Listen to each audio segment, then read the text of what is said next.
रोज छेड काढणारा मुलगा आज पण तिथे असला तर? छाने मान कसली भारी दिसेल का? रुक मैं आ रहा हूं. कुणी आहे का इथे?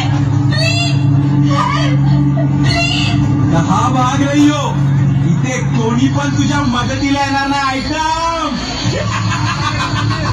सगळ्याच्या सगळे बहिरे झालेत का? वाचवा हो कुणीतरी. फक्त खिडक्यात बघून तमाशा काय बघताय?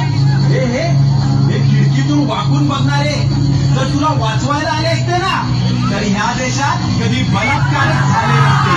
तुझा हात माझ्या अंगावर लागण्यापेक्षा मी जीव देईन.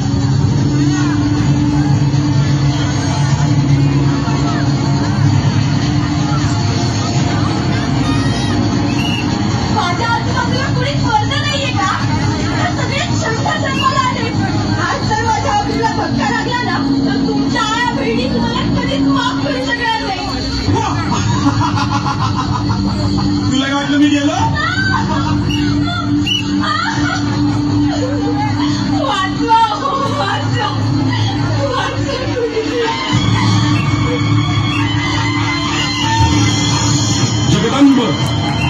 जगदंब दिल्लीचे तख्त लागणाऱ्या महाराष्ट्रातून हा कसला आवाज?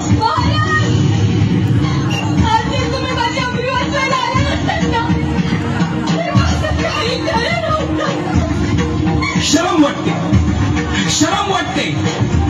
ज्या महाराष्ट्रासाठी आयुष्य खर्ची घातलं आज त्याच महाराष्ट्रात कुणीच मावळा आया बहिणींची अब्रू वाचवायला पुढे येऊ नये. महाराज हे लोक फक्त तुमच्या विचारांच्या गप्पा मारतात. म्हणूनच आता तुमच्याकडून अपेक्षा आहे. वाचवा माझी अब्रू. मी कुठे आणि कधीपर्यंत धावून येणार आहे? आज 350 वर्षानंतर सुद्धा आया बहिणींची अब्रू वाचवायला माझीच गरज लागणार असेल तर माझ्या नावाने राजकारण करणाऱ्यांची मला लाज वाटते. महाराज मग आता माझी अब्रू कोण वाचवणार?